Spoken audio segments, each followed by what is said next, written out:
Welcome to Invisibly Unwell. I'm your host, Paige Lavelle. I've spent the past 2 decades climbing the corporate ladder. I've worked hard to get where I am professionally, but there's a side of me that few are aware of. I am also an autoimmune warrior, an eating disorder survivor, an author, and now a podcast host. My goal here is to educate and empower high-achieving women navigating autoimmune conditions and other chronic illnesses, who at the same time are also dealing with challenges that all high-achieving women face, like disordered eating, perfectionism, and people-pleasing. Invisibly Unwell is what I wish I had at the start of my journey. You are not alone. I hope my story and the stories and expertise of my guests will provide you with knowledge and ideas and empower you to share your own story and advocate for the life you've worked so hard to build. Quick disclaimer, this podcast is meant for general information purposes only and should not be taken as a substitute for medical advice, diagnosis, or treatment. Today's guest is Brandy Walker. She's a certified eating disorder coach through the Carolyn Costin Institute, and she opened Recover You in 2019 as part of a part-time practice while she still maintains her 25-plus year consulting career. Brandy suffered from her own eating disorder, disordered thoughts and behaviors, and body dysmorphic disorder for well over 30 years, and she went through her own extensive recovery process. She works from a value-based perspective and helps her clients to investigate and identify whether their eating disorder behaviors align or misalign with their value system. Some of her core values that helped her lean into and maintain her recovery include compassion, empathy, integrity, autonomy, and empowerment. Her story is incredible, and her understanding of a deeply misunderstood issue that plagues so many women and men out there is very insightful and motivating.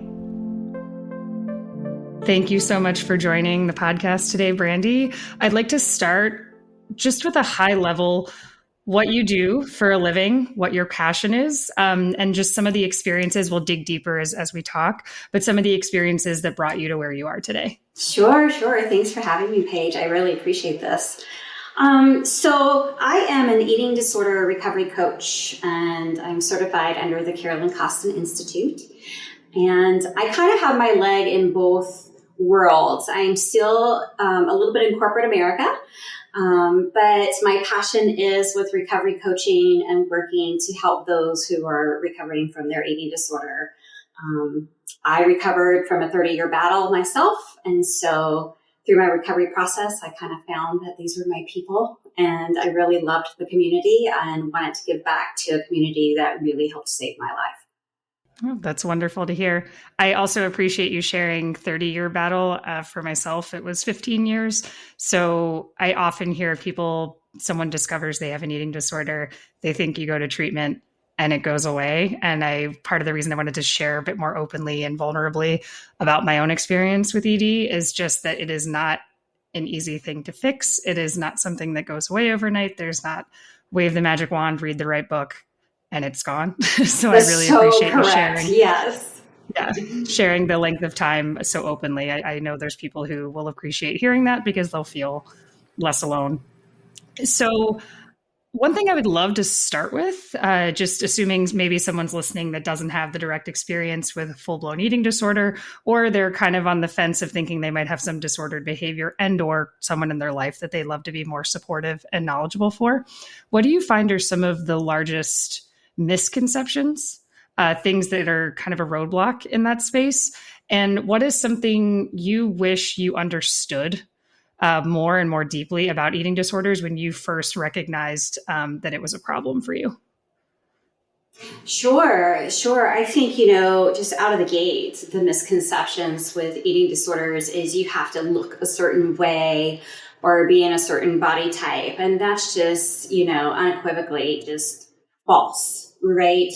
I still think there's a stereotype that people who suffer with eating disorders are predominantly white, young women that come from privileged backgrounds. And that's just not the truth of the matter, right? It knows no boundaries. It doesn't care of economic status, socioeconomic. It doesn't care where you've come from, your race, gender, anything. And they're so prevalent. And I really wish more people understood how prevalent they are in the community because a large percentage of Americans, especially, are really, suffering with this disease and this illness, and they don't know. And the misconceptions are, well, to have an eating disorder, you must look a certain way, and you must be in this small body, and you must be super, super thin or emaciated. And that's just, that's a very, very, very, very small percentage of people who actually kind of fit that stereotype. Yeah. And some of the things I wish I knew, I too, I suffered with an eating disorder. Once I started treatment, we found out probably since about age 10 is where some body dysmorphic disorders started coming in, and the perfectionism and the traits of, learning that to live in a certain body type would be a difficult world for me. So I did everything I could in my power to make sure that didn't happen to me. And I too had the typical thought that to have an eating disorder, you must fit this certain demographic or this body type. And I just thought what I was doing was very normal, especially for American women, right? Who doesn't worry about their body? Who doesn't stay on a diet? Who isn't concerned about their looks and things like that? But also it goes way deeper than that, than just the looks. It was more for me about self-worth and not feeling valuable or valued. And in order to feel valuable or in order to be heard, especially in the professional world, I needed to fit this cookie cutter type portrayal of a successful woman. And a lot of that came with what I call armoring up, putting on the uniform and protecting yourself and appearing that you had it all together when inside you were really just kind of like a duck underwater. You were really just treading and you thought if any moment now somebody's going to find me out, and then the gig is up, right? Completely. I can relate to feeling like you're in a rather precarious situation. You feel that you have to be a certain size, appear a certain way, project a certain appearance to have the right to take up space, especially in a highly corporate, demanding environment. I don't want to limit it to corporate. I have friends in the medical field who have said similar things. But if you're in a demanding, especially highly male-dominated space, you definitely feel this pressure. I'm sure it comes from a multitude of areas: society, programming, experience, things you may hear from well-intended, but in many cases misinformed older generations passing on, what they would consider advice, which may be detrimental, plants little seeds in our brain. At least it did for me. So you're stuck in this situation where you feel like you have to earn the right to take up space. Part of that is fitting the physical ideals or the mold to be taken seriously in that space. On the flip side of that, you cannot show any effort to be fitting that mold. So it's like you said, revealing that you have an issue would be revealing a chink in the armor that you have worked so incredibly hard to develop and has become more and more. Resilience, usually a very positive word to use, but your armor becoming resilient can become detrimental because you just learn to quickly bury any sort of emotion that it brings up, anything that would be perceived as a sign of weakness, especially if you're working in a sharky environment. So I appreciate you sharing that very much. Definitely resonates with me. And just with your own experience and with experience you have with clients, did it resonate with them, that feeling of armor when society is applauding for the outcomes of this disordered behavior? Absolutely. I mean, I like that you brought up the medical field because at one time, the majority of my clients were from the medical and mental health professions. And so, you've got high achieving individuals, perfectionistic, and this, I can do it all. I can, take care of my patients. I can handle a hectic schedule. I can take care of my kids. I can take care of my husband, right? But who's taking care of the care? And if we ask for help, then, well, if you can't help yourself, then how are you helping all these other people, right? It's sort of an identity, right? Like a superhero cape. And you really get accolades for it, right? Think about your reviews at work or other moms or, society really, really values the busyness of life. And, if you rest or you take time to care for yourself, then can be looked at as being lazy, or, wow, that's really privileged. I'm glad you can do that. But we're talking about basic needs like eating and getting enough rest, right? And it's hard to say, I need that. Hey, I need a break. Yeah, absolutely. And one thing you touched on that really stuck out just now is the acknowledgement of privilege. I know that I've struggled to share my own battles with eating disorders. I was never I definitely fit the mold as far as being what would be considered average to um I was more athletic. I won't even say thin because I always worked out and was always playing sports. I fit the mold of someone who fit within a quote unquote ideal size. But I certainly wasn't someone who looked problematically thin. You would never look at me and assume that I had a disordered behavior or something that was, a type of self-harm, or it was resulting in self-harm, me trying to grasp on to some sense of control with food. Mm-hmm. So when you talked about the privilege, I know I've hesitated in the past when I was in the thick of it and when I was in recovery to share the problem because I was a middle-class white female. And it felt like that just exacerbated the feeling like I was revealing a chink in my armor to be like, I'm also a cliche, because that's how it felt Absolutely. in my head. So is that something that you've experienced with clients that are a little hesitant to come forward? Obviously, we know that that is not everyone that has an eating disorder. Like you said, it's a huge misconception. But for women that do fit that bill, is that something that they've struggled with coming forward with for just concern of judgment because you do fit that stereotype?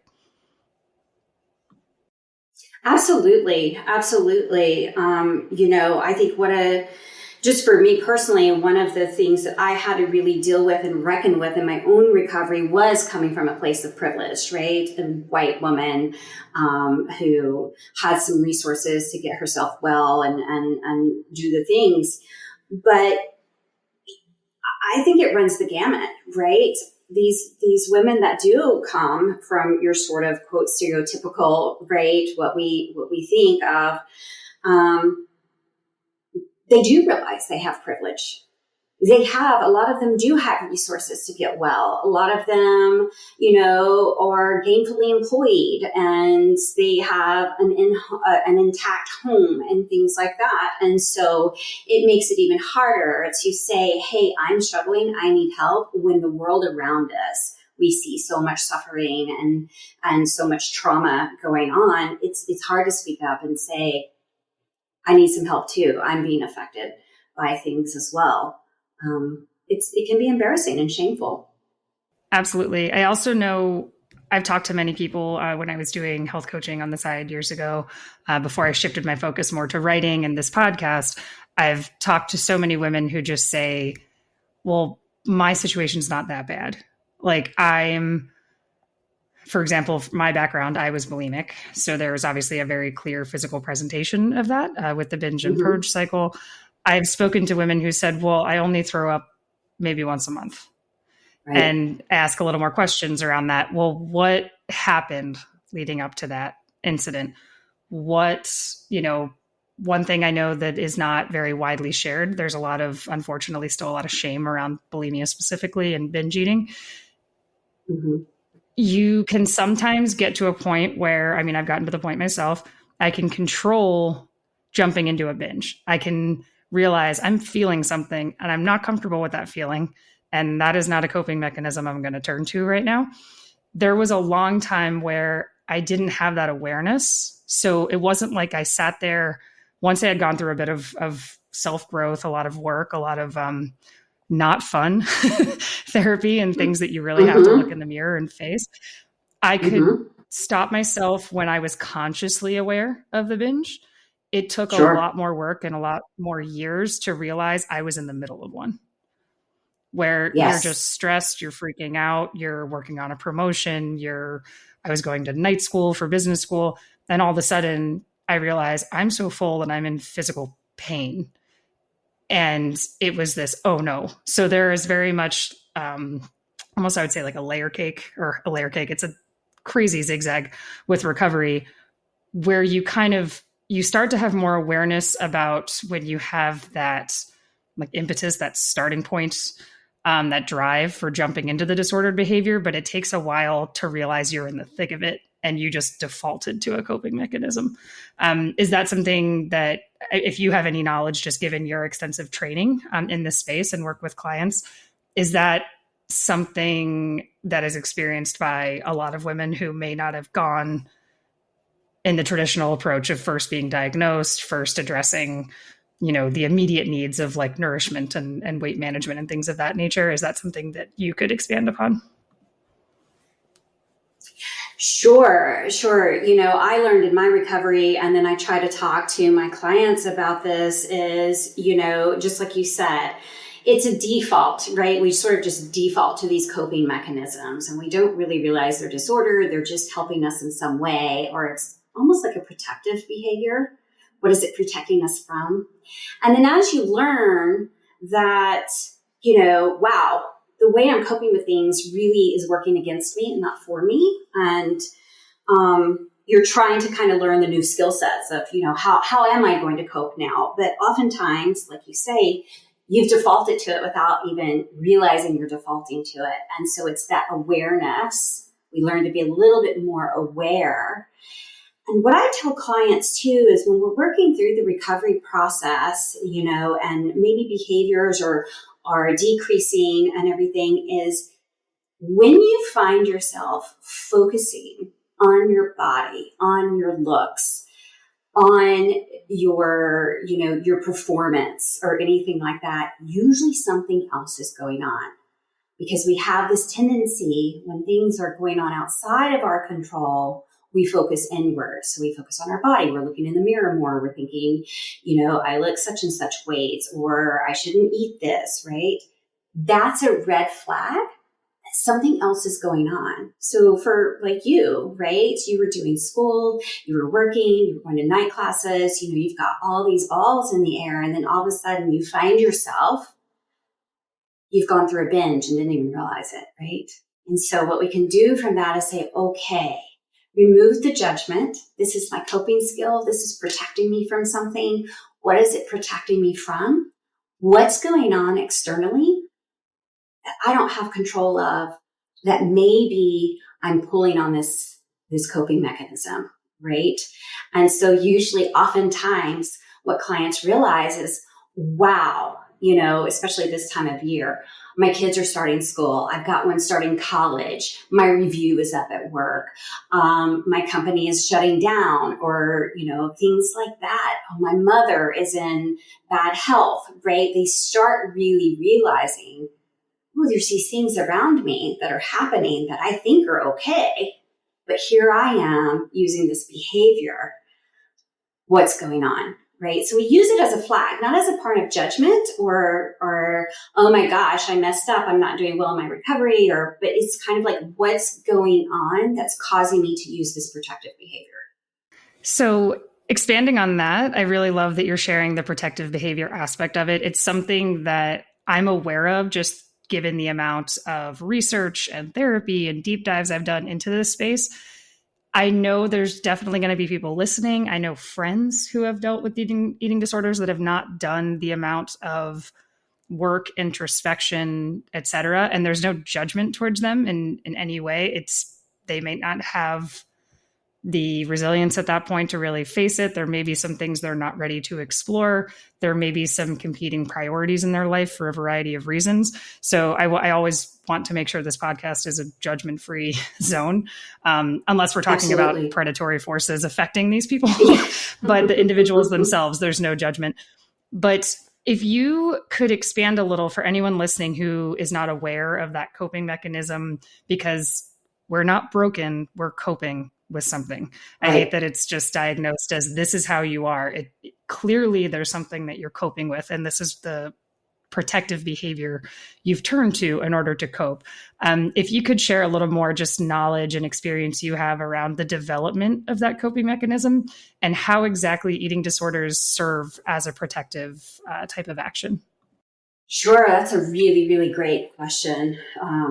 And conversation to have. I mean, eating disorders, right? They serve so many purposes, and they come about through sort of a perfect storm, right? For me personally, my behaviors were used to cope with trauma. I grew up sort of in a world where things were unstable and not ideal. And so it was a way that I protected myself. I didn't know I was protecting myself at the time. I had no idea.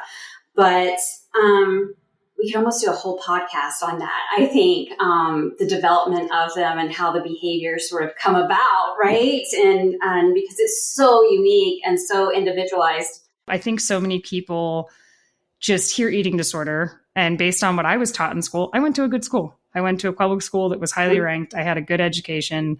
And we covered eating disorders for about 15 minutes in a health class in 6th grade. And that's about it. It was not something discussed. It was not something that was shared as a door to open a discussion around kind of mental health, emotional health. We didn't discuss those things. It was very much body systems are separate, mental and emotional is separate. We're just not going to talk about those. We're going to put those on a shelf over here. And so I had such a skewed, narrow perspective on what eating disorders were. And I think there's so many people who, if they hear someone has an eating disorder, hears that someone, especially if it's someone they know, has an eating disorder, and they jump to this conclusion. It's not their fault. It's all they were taught and exposed to. They jump to a conclusion that that person wanted to lose weight and they got obsessive. Sure. Or that person can't control themselves. They eat a lot of food and can't stop it. So anything, again, super high level, anything that can just kind of lead to a few different explanations as to where this can develop from, because I want to use this platform as a way to break that stigma and kind of tackle the taboo of ED, assuming it's all about weight. Yes, you're going to get pat on the back for losing weight, unfortunately, if you have one of the types of eating disorders where weight loss is a result. And you might be focused on your appearance, but if you dig deeper, it's not really about your weight, and it's not just about that. So it's just something that having an expert like you on, I would love to be able to shed some light on to where those may start from. And maybe I can have you back on another podcast to dig way deeper into that topic specifically. Sure. A lot of this, right? We think about our personality traits and our temperament, right? So we can kind of be wired, to do this. Think of, most people with eating disorders, right? They may not, some may, right, start out with it being like, oh, maybe I want to do this quote healthy thing and be healthy and lose weight, right? But you'll see a lot of the same tendencies across diagnoses, right? The perfectionism, the maybe lack of interoception a little bit, right? Kind of numbing out feelings, not dealing with feelings, the tendencies, to not just be perfect, but also to be people pleasing. I want to please everyone. And so these temperaments and these traits sort of manifest. We're born that way. And then the environment sort of just stimulates that even more, right? And for females in particular, right, we're meant to be good, do good, be small, don't talk a lot. And when we already have temperaments where we're risk avoidant, harm avoidant, perfectionistic, and we want to please everyone, well, that's just the fuel, right? That just takes these behaviors to another level. Not just in external stuff, but internally. I've shared on here before, I used to think that the people-pleasing, perfectionism, high achiever, obviously for me specifically, I also deal with autoimmune issues, so chronic illness and disordered eating. I thought that was my own brand of effed upness, if you will. That was my own little combination of issues that no one could relate to. And the more that I opened up about my autoimmune disease, interestingly enough, because that doesn't have the shame. You deal with a whole host of issues having an invisible illness. That's part of the reason I started the podcast, was to share that. That said, you can separate mentally and emotionally to some extent, and especially socially. You can not feel at fault for having an autoimmune condition. So that seems to be the way I can get people to open up, is if I talk about the very clear physical issues I have. it's blown my mind how many friends who I've shared who also have autoimmune diseases and are happy to discuss and share their experiences having an invisible illness, especially lots of things they've dealt with, getting a diagnosis, what they deal with day to day, how they manage their careers, because we're talking about, again, high achieving, successful professional women. Then you kind of crack the armor a little bit just by having that camaraderie. And then they'll start telling you these other issues. And I started to realize a multitude of these individuals started telling me, oh yeah, I used to have an eating disorder, and said it so nonchalantly. You could tell it wasn't something they share readily or something that everyone knows. But as soon as you kind of reveal that chink in your own armor and you're like, oh, I was bulimic, or oh, I was anorexic, or I've had friends who've just said, like, I took it way too far. I was working out 2 hours a day, 5-6 days a week, counting every calorie, hating life, never going to birthday parties. And it was just interesting to me to start connecting the dots and seeing these other women with very similar personality traits to me, career goals, aspirations. We all worked in fields that are very, very dominated by men. And we were proud. That's the thing. I'm still proud of where I got in my career. And I'm still very happy that I went through the academic rigor that I went through. But it doesn't leave a lot of room for that kind of vulnerability.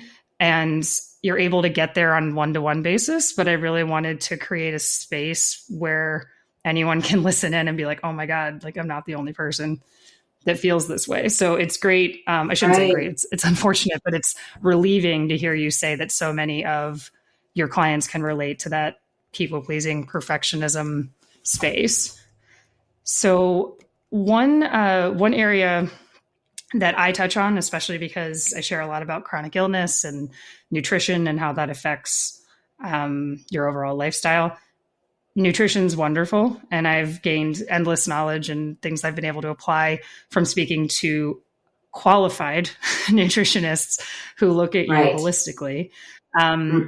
One thing I know is a growing concern for myself, and something I see in friends who are dealing with similar issues, is a lot of the trends and a lot of the, I'll use the term advice loosely, that floats around the internet that is not personalized and is giving direction to people that they don't have the whole story about this person.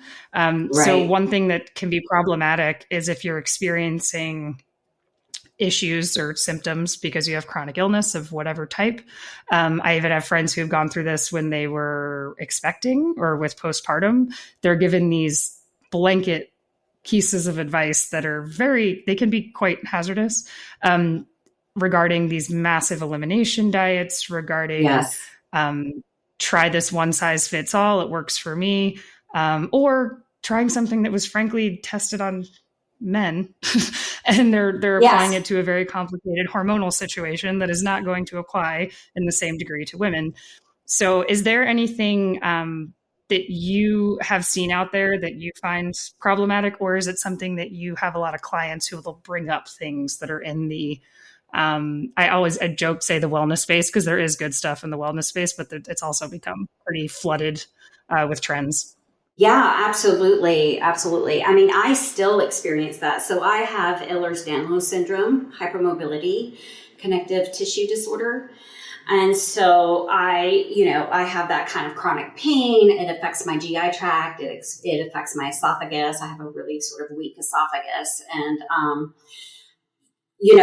I just went to the GI doctor and got a workup. And the first thing they out of the gate is they prescribed the FODMAP diet. Let's start eliminating. And I had to, just because of my training and my experience, I was able to use my voice and say, yes, we're not going to do that. History of a restrictive eating disorder. Not that I'm afraid that I would relapse, but I just know that that's not good for me. But I do have clients who do have autoimmune issues or other types of illnesses that are not well known, who are, bombarded with, non-inflammatory diets, or let's not eat sugar, or let's not eat this, or, really eliminating whole food groups. And what that does is it just tends to feed the eating disorder even more, because it sort of gives you permission to eat less.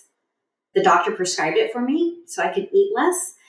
But also, like you said, it's not taking into account what is this nutritional diet or these recommendations. How does it affect the whole person? How does it affect their mind? How does it affect, their tendency to maybe be fearful and become more fearful where fear didn't exist before? Or even, I think some of it can almost put the blame on the person in that, wow, if you just ate better, you would probably feel better. Yes. Yeah. And I've spoken with a past guest about that, Dana Monzes, who's a nutritionist who's very holistically focused. And she was sharing that. She's like, you're totally patient blaming. And this person who's already stressed, who's already dealing with chronic illness symptoms, who's already kind of at the end of their rope, so to speak, you're telling them, here, I'm going to introduce something really stressful and all consuming. And if you can't follow it, I'm going to say it's your fault. And when you're a perfectionist and a people pleaser, there is nothing worse than someone coming across or saying they are disappointed in you. It is like a very intense blow. So I totally relate to the learning to use your voice. I didn't for so many years, and there's so many women who don't. Mm-hmm. Yeah, definitely. And, what I've noticed too, I don't know if you've come across this, but a lot of these high achieving women and people who, are people pleasers and stuff, there's a lot of imposter syndrome going on. And so when you have a physician who has the alphabet soup behind their name and the sort of the quote authority, and they're telling you are doing something wrong, that just, again, right, comes back on us and what we're doing to contribute to it. It's something we're doing wrong. It's something we could have prevented, we could have controlled. And so maybe if I do control my food intake or my food choices, then maybe my life will be better in all kinds of ways, right? And we're just talking basic health. And it's just, if only it was that easy. You're promising the pot of gold at the end of the rainbow. Everybody would be well, right? Out of curiosity, I know I've had mixed experiences. I'm a lot more particular about physicians at this point in my life. I think the average person that goes into medicine goes into it for the right reasons. I think that they are overworked, especially nurses, and kind of put into difficult situations. I have friends who during COVID-19 were just ready to retire and find something else. Yes. So I have nothing but respect for the field. I think that most people are a result of the environment that they're in. I've had mixed reactions, I guess I could say, around when I do stick up for myself. I've had some people who kind of take the old school approach. They were older. They took the approach of, oh, you're going to be one of those patients, and laughed. Yes. And just were not supportive at all. I've had situations where when I first dipped my toes into the functional medicine space, I've learned a lot there. It really helped me look at myself holistically. The problem is it's also very, very, very expensive. And there's a very intense focus on purely diet and a few lifestyle choices. And so it took me 20 years of trial and error to realize I do appreciate the diet and the lifestyle tips, tricks, I shouldn't say tricks, but advice that I can apply. I also have to take medication for my condition, and that is okay. It doesn't mean I'm failing on one side or failing on the other. And I've shared this with a couple of previous guests, actually. You're left as the project manager between those two schools of thought because they tend to be adversarial. And so if you throw in an eating disorder to the mix, someone is stressed out, they're managing the balance between those two fields, which probably took them a while to find the secondary of those fields, the functional space and the more Eastern approach. So they're exhausted, they're symptomatic, they're dealing between two adversarial groups. If you add that they have disordered eating history or a tendency to lean that way, you're kind of just soaking something in kerosene and letting a match get precariously close. Yes. And they're just put in a position where they just want to be better and they just want to say that they're a good patient. Honestly, that sounds silly to say as an adult, but there were times I just wanted a doctor to be like, oh, you must have been doing everything right. this is looking Yes. better. Your health is looking better. Your weight is great. And when you've historically gone to the doctor and I wouldn't necessarily say get bad news every time, but when you have chronic illness and when you've struggled with weight, from whatever perspective, going to the doctor is not a place you go and get a high five and validated. It's where you go to check in on, quote, what's wrong with you. So it Yes. just sets up a pretty almost, I could say, a bit of an emotionally and mentally dangerous space for someone with those tendencies. So again, I can't stress enough how much I appreciate you saying you had to learn to use your voice and say, I have this history and I cannot follow through with your XYZ prescription of diet changes or elimination diets, things of that nature. So back to my original question, did you get a positive response, or is it something you've had negative responses to in the past where you learned to kind of stand your ground and use your voice in those types of situations in medical environments? Yeah, I've had both, right? As I've gotten older, and as one thing that helped me and my personality, what helped me recover was the sort of activist in me, natural activist or advocate, and learning that what I had to say mattered, and that I, put it in the perspective of, I am paying this physician to care for me. They can't care for me unless they have all of the information, right? And what they do with the information is one thing, and whether they're open to learning about it is another thing too, right? So I've been very honest when I go see a doctor. I have a history of a restrictive eating disorder. These types of things are not going to work for me. Today, I don't feel like weighing myself. Do you need it for anything? Because I just don't feel like getting on the scale. And I've been met with respect, and I've been met with a physician who maybe feels put off by it. And what I've learned is I don't really return to that physician. If they do not have the ability, because of whatever reasons, to take the time and honor what I'm saying will work for me, then we're not a good fit. Yeah, that's exactly when I was saying I've become more particular. Yeah. I need to feel respected. I need to feel like I have a voice. Now, to be clear, I choose to respect them and their expertise and their profession as well. So I'm not coming in, locked and loaded, ready to like get into a debate with the doctor. Exactly. But if I come in, and I respect what they're bringing to the table with their knowledge and experience, I expect them to listen to me, because when you have a long history of some complicated health issues, like you do with the hypermobility, like I do with scleroderma and Hashimoto's, we know more about our specific health situation than pretty much anyone, unless you've been one of those people that has gone to the same doctor from the day you graduated out of seeing a pediatrician, which awesome. If you have, that's great. I have moved so many times. I have seen so many doctors. Yeah. So they're human beings. They're not computers. They need to look at your chart. Exactly. Thankfully now we have electronic health records, but they need to look at your chart. They need to talk to you. They need to know your history. And if you don't have the knowledge and you don't become your own biggest advocate, you're setting yourself up for failure. And that's something that I don't think is advocated enough from people who've been through it. So yeah, that's good to hear. And I appreciate you saying you just don't go back to the doctor.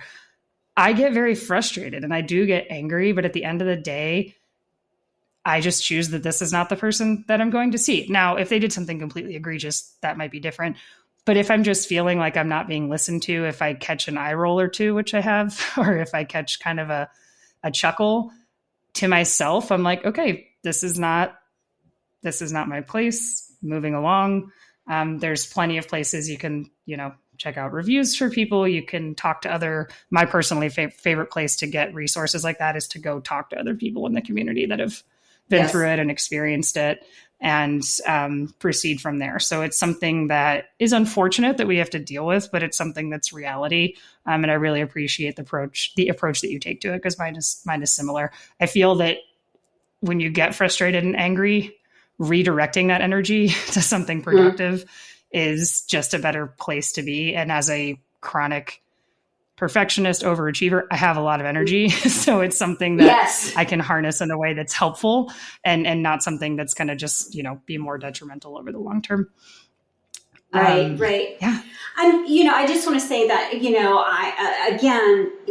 I am privileged enough to have health insurance and things like that. And so I do understand that there aren't always options for a lot of people.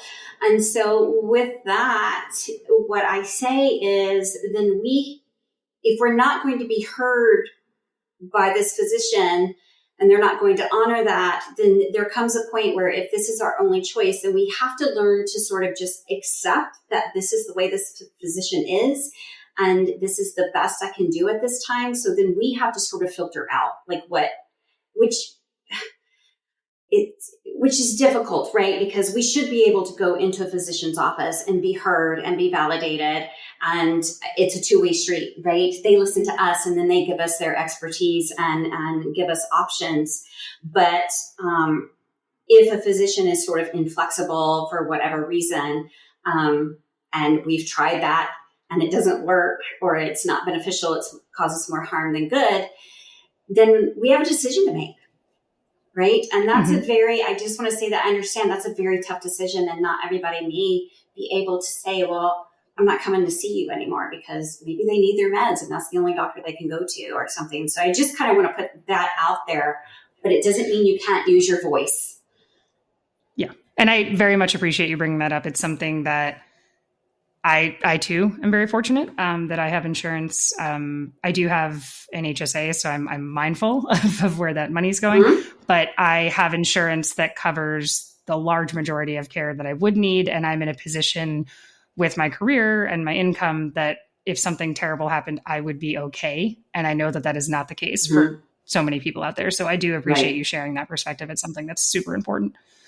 Circling back to the kind of the protective nature, the root of eating disorders, since it's something that I'm just having one of these moments of, yet again, I've met someone who's very professional, very success driven, had a chronic illness or has a chronic illness issue, is also someone who has a history of disordered eating.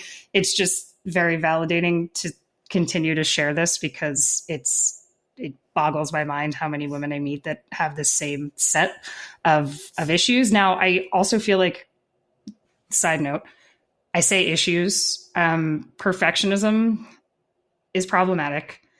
It also, there's certain parts of that tendency that are not completely bad. It's kept me very driven. It's opened a lot of doors for me. People pleasing, problematic. It's also afforded me lots of friendships. I've always gotten along very well with people. It's learning where that scale is tipped from it's a part of your personality to this is problematic. This is actually self-harm, and you're overextending yourself you're basically making sure other people are happy at the expense of your own happiness. And then perfectionism, you're putting the fear of failure above everything else and working yourself to a nub.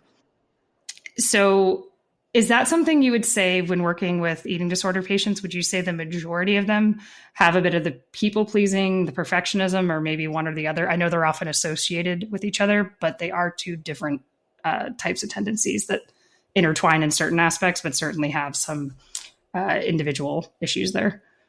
Sure. They are common traits, right? And just as you stated so well, we have these traits, we have these tendencies, we have our temperament, right? And so when you're going through eating disorder recovery, it's not about changing who you are or taking away parts of your personality. It's how do we use these traits as an asset and not a liability?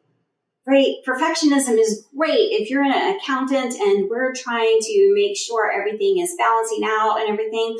Wonderful. If we're applying our perfectionistic tendencies to food or body, not so helpful, right? It's not so helpful. So how can we keep the parts of ourselves that have helped us get to where we are in life without using them as a liability against ourselves, right? Just like that people pleasing, when you said that, right? I had a wonderful therapist who told me, don't catch yourself on fire in order to keep someone else warm. And so that's what we see a lot, That's a good right? one. We will sacrifice. Yes, it's great. We will sacrifice everything, including our own maybe core values, right? A lot of work we do in recovery is about working with our value system. And what we tend to see is when we're using these behaviors for ourselves, it really doesn't align with our value system, right? If we are about kindness and compassion and non-judgment and all of these things, we also have to apply that to ourselves. And that's really tough to do because, again, the self-worth comes in, right? I'm not worthy enough for this, or I'm not sick enough for this, or my life isn't as bad as somebody else's. And so easy to do it on someone else, really hard to do it to ourselves. And so, yeah, we look at temperament and traits and then also kind of our value systems and how do we use these so that we have a fulfilled life and not a drained life. Yeah, that's beautiful. I'm definitely making a note on on that perspective because it's something I've shared on here before, and I have so many friends. It's we, as a perfectionist people pleaser, you will go above and beyond for anyone. You are so hard on yourself, and it serves no one. It's something that's hard to break, but it's something that I think so many women can relate to being in that position. And you also tend to, at least in my past, I've done a lot of work on it, so I don't feel that it's a current issue. But when you overextend to that level, you also tend to build up resentment because you are doing acrobatics to make sure everyone is happy and likes you and everyone's, giving you attention and applause. And if you don't feel like someone is giving back at all, let alone to that degree, mind you, they didn't ask you to do those acrobatics in many cases. It's one thing in childhood, that's a whole different topic, but when they don't extend that same over the top type of behavior back, you tend to get resentful. And so it's just a toxic kind of cycle to get into. And it's very interesting to me to hear how that's so closely associated with a lot of people who end up with these disordered behaviors. One thing I would really love to hear about is, say someone is kind of curious if they're getting a little obsessive, or this just kind of raises a flag in their head. Obviously, I don't condone self-diagnosis or anything of that nature. I just wanted to ask for anyone who's kind of out there thinking, I'm trying to be healthy. I'm wondering if what I'm doing is truly healthy, or if I maybe need to talk to someone just to see if this is something that I need to pay attention to. What are some symptoms or thoughts that someone who might be in a position where they might benefit from talking to a professional in this space? What are some of those thoughts, behaviors, tendencies that might be valid kind of flags going up? Sure. The first thing that comes to mind is, what kind of anxiety do you have around this, right? Let's say, I'm eating for health or I'm working out for quote health, right? What happens if you don't have those foods available? What happens if you have to be flexible in the moment and maybe you don't work out? Does your anxiety go up? Does the stress increase? Does your mood change? Those are some sort of red flags of if you are not able to sort of do the things you would like to do with food or movement or anything like that, and it causes distress, you might want to bring that up with someone, right? If you're not able to have access to a treadmill and that ruins your day, then maybe you might need to reach out, right? If say let's just say you choose, you're not medically like you just choose to not have a certain food group. Let's just say gluten, right? A lot of people, right? We have gluten sensitivities, we have celiac, right? We have some sort of allergies and things, but if you've just personally chosen to say, well, I'm not going to eat gluten for whatever reason, but then you go to an event and they don't have, gluten-free options, and it's not going to make you physically ill or anything like that. What happens? What comes up inside of you? Are you going to restrict and not eat versus fuel yourself and maybe just like, it's not my preference. I really don't want to do this. Kind of gauging what comes up when these things, when you don't have access to these quote safe things or these quote healthy things, because that might be a sign that, wow, I'm kind of attached to this system, this belief, and when I don't have access to it, it causes me a lot of distress. How are you feeling? Are you sleeping well? Are you thinking about this all the time? Does it take up a lot of mental space? Is there fear, anxiety around these things? All of this is like, maybe I need to talk to somebody. Maybe I need to ask. And you may not have a full-blown diagnosable eating disorder, but I guarantee you, in the world that we live in, most of us have some disordered eating. And it's learning to where we don't want that disordered eating to go into a full-blown eating disorder. And so that would be kind of my markers to sort of look for is, what happens if I'm presented with food that isn't my preference, but I'm really feeling guilty about eating it, or I really feel like I'm going to have to go work that off, or, will I choose restriction or will I choose something else over what's presented to me? If I don't have access to the things that bring me joy, am I a little inconvenienced? Or am I really worried about it? And do I have to compensate in some way? And does it really affect my mood and how I go out about my day? Those would be sort of things to maybe look at. I would start looking into that for sure. That's very insightful. I know for me, I was in a support group at one point when I was struggling. Just to be clear, when I say I had an eating disorder for 15 years, there were 2 years that it was really bad. Like 2 years where if someone were to hear bulimia, the stereotypical thought of someone who just can't hold down food, that was me for about a year and a half, 2 years. The following 13 years, I could go for extremely long stretches of time, months, at some points almost a year, without having an issue. And then when I had a very intense stressful situation or something that really spiked some of those tendencies we discussed earlier, it would happen. And I'd realize, oh, this is still a coping mechanism that I go to. Now, relapse is part of recovery, 100%. Sure. But it was little things I learned. Yeah. In a support group, there were little habits people would share that I wasn't even aware of that I did. But when I started to get much better and when I started to do a lot more work and when I put my focus more on what makes me happy and less living my life 100% according to some external set of circumstances that I felt I had to accomplish in order to be happy. I realized these little habits and these little things would fall away. So I would make note of stuff they shared. One woman, for example, said her big win that day was I walked 4 city blocks, and this is New York City, so everything's reflective. She walked 4 city blocks and didn't look at her side reflection to see how thin she looked that day. I had this moment of, oh my God, I've been doing that since I was a teenager. And it didn't even occur to me that some people can walk down the street and not obsess about that. And don't get me wrong, if I'm walking into a business meeting, I'll check my reflection because I want to make sure that my hair didn't get blown a crazy direction. Very different than the way you do it when you're in the throes of an eating disorder.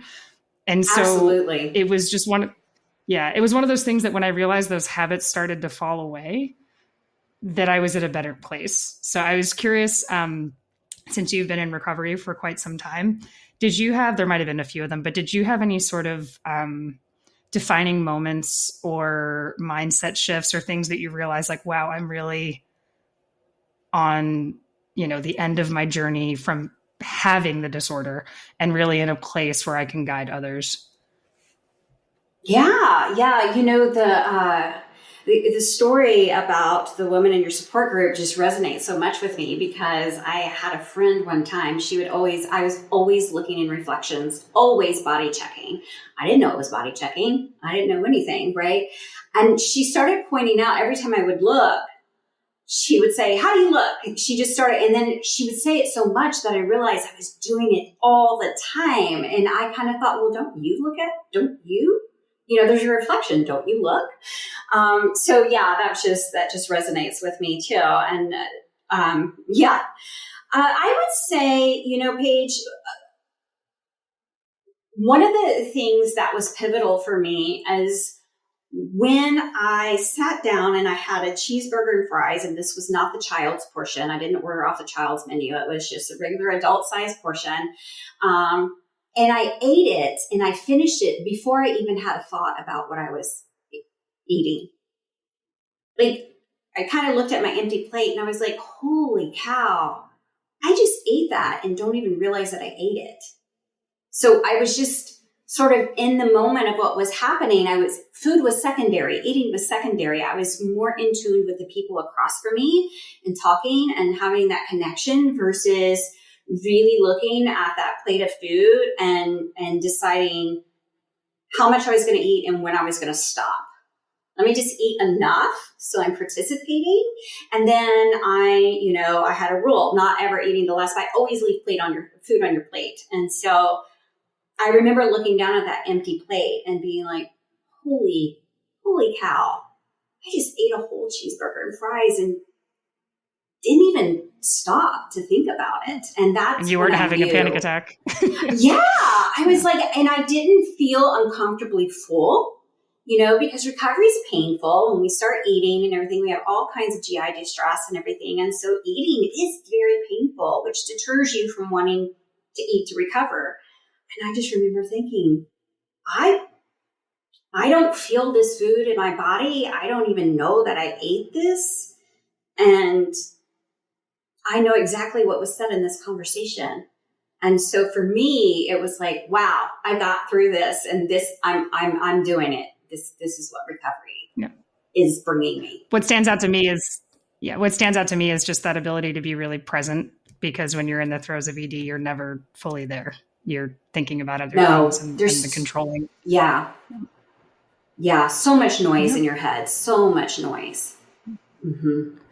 Well, I want to thank you from the bottom of my heart for being here. This is obviously a topic that's very near and dear to me, and the positivity and the inclusivity that you're putting out there and just sharing your story so vulnerably is much appreciated. I think there needs to be more people out there. I'm trying, but more people out there just sharing that they too have been through this. And so more women, this is inclusive. Obviously there might be men out there this resonates with too, but my own experience as a female is specific. So focused area, if there's any women out there that this resonates with, just know that you are so far from alone. And there are so many more people struggling with this than you realize. So one thing I do want to ask, if your story resonates with anyone listening and they wanted to follow you, if you are taking clients, perhaps work with you or connect with you, where can they find you? Sure. So my website is recoveryoullc.com. And that's my Instagram. So I'm there, but I have a contact page on my website, so you can reach out there. And that's kind of how everybody gets in touch with me. And I'm not good at social media. It feels a little bit like a hustle to me. So I try to get on there as much as possible, but I'm not consistent. But yeah, I do have a contact. I have contact information on my website. And, Paige, I just really want to thank you for providing such a really safe space for people to come on and talk and share their experiences. I think the more we share, the more that we will know that we're connected and we aren't alone. And that just means that we can help each other. And that's kind of what life is about, right?